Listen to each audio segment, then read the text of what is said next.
नमस्कार दोस्तों and welcome back to my channel जहां आपको मिलता है सिर्फ और सिर्फ एंटरटेनमेंट। और आज मैं लाया हूं अल्टीमेट ब्लैक पैंथर का 5th इशू। तो यार वीडियो पे नए हो तो वीडियो को लाइक कर देना और चैनल को सब्सक्राइब कर देना।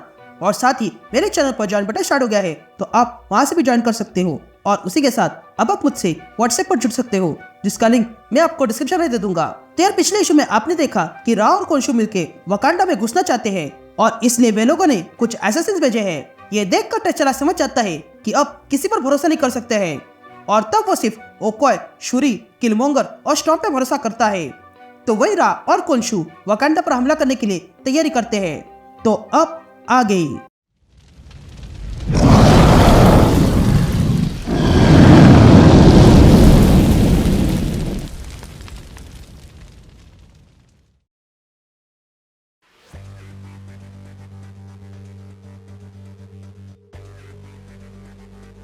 ऑल राइट गैंग, तो इशू की शुरुआत में हम वही रहस्यमय ग्लोब देखते हैं जो वकांडा के बाहर टचला को मिला था।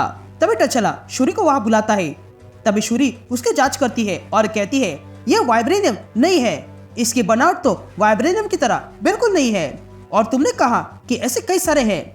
जिस पर टचला शूरी से कहता है हाँ है, और यही कोनशु और रा को चाहिए। तभी ओरोरो पूछती है कि इस पावर का नेचर क्या है। जिस पर टचला कहता है मैंने और शूरी ने इसे एनालाइज किया है और तब हमने एक थ्योरी बनाई, लेकिन उसके लिए हमें तुम्हारी ताकत की आवश्यकता होगी। ओरोरो, तो क्या तुम वाइब्रेनियम रॉड को चार्ज कर सकती हो? ये सुनते ही ओरोरो अपनी पावर से वहां पर लाइटनिंग बुलाती है और वो ग्लोब जिस पर रखा है वो रॉड को चार्ज करती है, जिसके कारण उस ग्लोब के पास रखे हुए पौधे में अचानक से ग्रोथ होने लगती है। और तब वो पौधा बहुत ही ज्यादा ग्रो होने लगता है, इतना कि वो कांच तोड़ के बाहर आने लगता है। ये देखकर टचला तुरंत शूरी से कहता है इस पौधे को जला दो, और तब शूरी उस पौधे को पूरी तरह जला देती है। तभी टचला ओरोरो से कहता है कि जब यह ग्लोब अकेला होता है तो वो कुछ नहीं करता है, पर जब वो वाइब्रेनियम और काइनेटिक एनर्जी के संपर्क में आता है तो वो बहुत कुछ कर पाता है।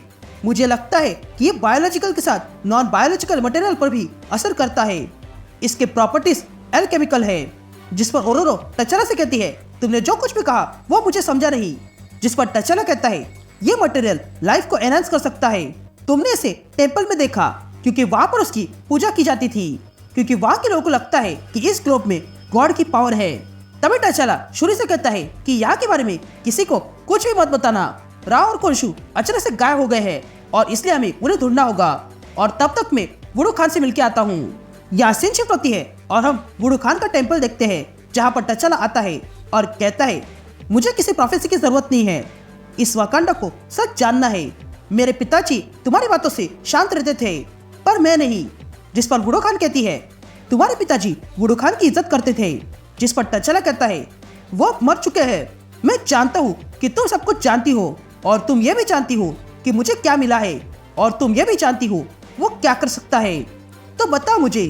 जिस पर वुडू खान टचला से कहती है तुम्हें ज्ञान की जरूरत है जो मैं तुम्हें नहीं दे सकती हूँ, पर मैं तुम्हें पॉसिबिलिटी दे सकती हूँ। जिस पर टचला वुडू खान से कहता है मुझे सिर्फ सच दो। तभी वुडू खान टचला से कहती है तुम्हारी आवाज में डर दिखाई दे रहा है माय किंग, तुम्हें उसे भापना होगा और उस पर महारत पानी होगी। और रही बात सच्चाई की तो तुम्हारे पास बदलाव के टाइम में सबसे बड़ा थ्रोन है। इसलिए वुडू खान क्या सोचती है वो मैं तुम्हें बताती हूँ। उसके बाद तुम ही डिसाइड करना कि मैं ऑनेस्ट हूँ या नहीं। यहाँ अफ्रीका के आसमान से 2 आग के गोले गिरे थे और इन दोनों में असीम ताकतें थी। एक ऐसी ताकत जो समय की दिशा बदल सकती है। हालांकि इसकी ओरिजिन किसी को पता नहीं है, पर जिन लोगों ने इसे ढूंढा उन लोगों ने इसे टीयर ऑफ गॉड नाम दिया है। इनमें से एक धातु को तुम जानते हो जिसने वकांडा की मदद की। उस धातु का नाम वाइब्रेनियम है, लेकिन जो दूसरा धातु है उसके बारे में तुम नहीं जानते हो। वो लाइफ को ऐसे फैलाता है जैसे कोई बीमारी हो। तुम्हारे साइंस के पास उसका कोई नाम नहीं है क्योंकि वो इतने सालों में छुपा हुआ था। या इस यूनिवर्स में हर एक का ऑपोजिट होता है, जैसे कि लाइट का डार्क और डेथ का लाइफ। तो क्या तुम सोचते हो कि वाइब्रेनियम का कुछ होगा? जिस पर टचला कहता है तुम्हारे कहने का यह मतलब है कि ये वाइब्रेनियम की तरह है। जिस पर वुडू खान कहती है नहीं, ये वाइब्रेनियम की तरह नहीं है बल्कि उसका ऑपोजिट है, पर उससे कम ताकतवर। वाइब्रेनियम हमारे वेपन्स, शील्ड और मशीन को बनाता है। वो हमारे लिए गॉड मेटल है। तो जरा इसके विपरीत सोचो, गॉड ऑफ फ्लैश जो लाइफ को एक्सेलरेट करता है। इसके जरिए पूरा किंगडम फिर से जीवित हो सकता है। और यही वो बात है जो रा और कोनशु को चाहिए ताकि वो इसके जरिए अपने किंगडम तैयार कर सके। तो देखा जाए तो वकांडा के विपरीत भी कुछ होगा, और ये उसकी शुरुआत है। मैंने तुम्हारा अकेलापन देखा है और मैं जानती हूँ कि तुम क्या ढूंढ रहे हो।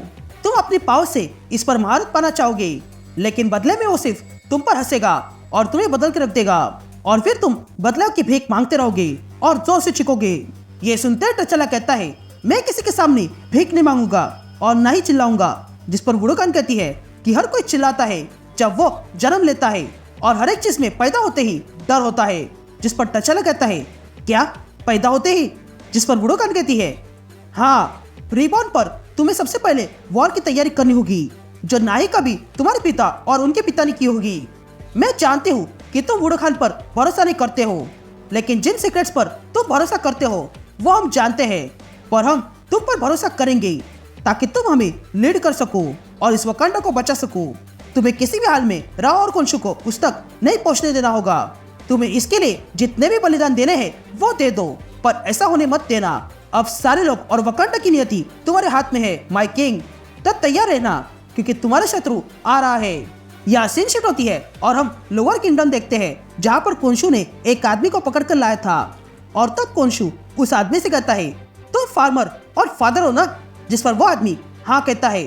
तभी कोंशु कहता है, इस दुनिया को फार्मर की जरूरत है, इसलिए तुम्हें कोंशु से डरने की आवश्यकता नहीं है। जिस पर वो आदमी कोंशु से कहता है, तुमने मेरे गांव को बर्बाद किया और मेरे बेटे को मारा।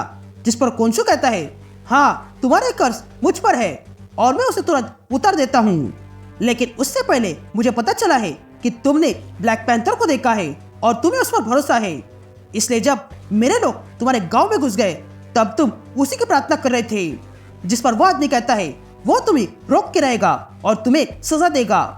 यह सुनते ही कोंशु उस आदमी के शोल्डर पर हाथ रखता है और कहता है, तुम ऐसे बोल रहे हो जैसे कि वो गॉड है, लेकिन गॉड अब तुम्हारे सामने खड़ा है और यही गॉड तुम्हें एक पर्पस देगा।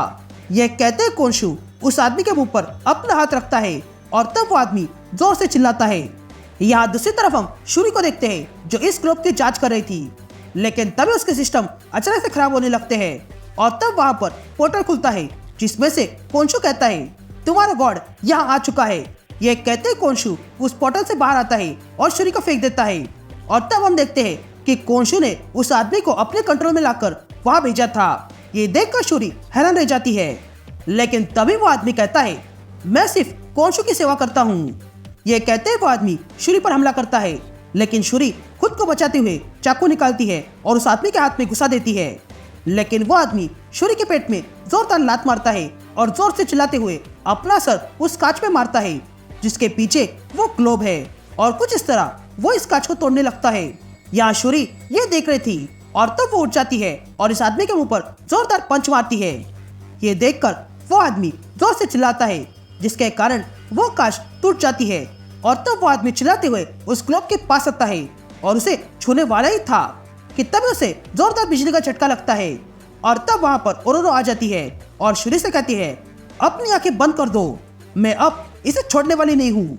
यह कहते ओरोरो अपनी बिजली से उसे खत्म करने लगती है, लेकिन तभी वो आदमी उस ग्लोब को पकड़ता है और वहां से टेलीपोर्ट हो जाता है। या शूरी और ओरोरो देखती है कि वो ग्लोब वहां से गायब हो चुका था। यह देखकर वे दोनों हैरान थे। या वो आदमी उस ग्लोब को छोटा करके कोंशु के पास लाता है और मर जाता है। तभी कोंशु उस आदमी से कहता है, तुमने अपना काम पूरा कर दिया फार्मर, तो अब अपने बेटे के पास जाओ। यह कहते ही कोंशु वो ग्लोब उठाता है और राज से कहता है, मैंने तुमसे कहा था कि हमारा काम वकांडा कर देगी, और देखो उन्होंने इसे ढूंढ लिया। तो आज मैं बहुत थक चुका हूँ, इसलिए मैं आराम करने जा रहा हूँ, लेकिन कल सुबह मैं अपने नए किंगडम की शुरुआत करूंगा। And that's it. ये इशू यही कंटिन्यू होता है।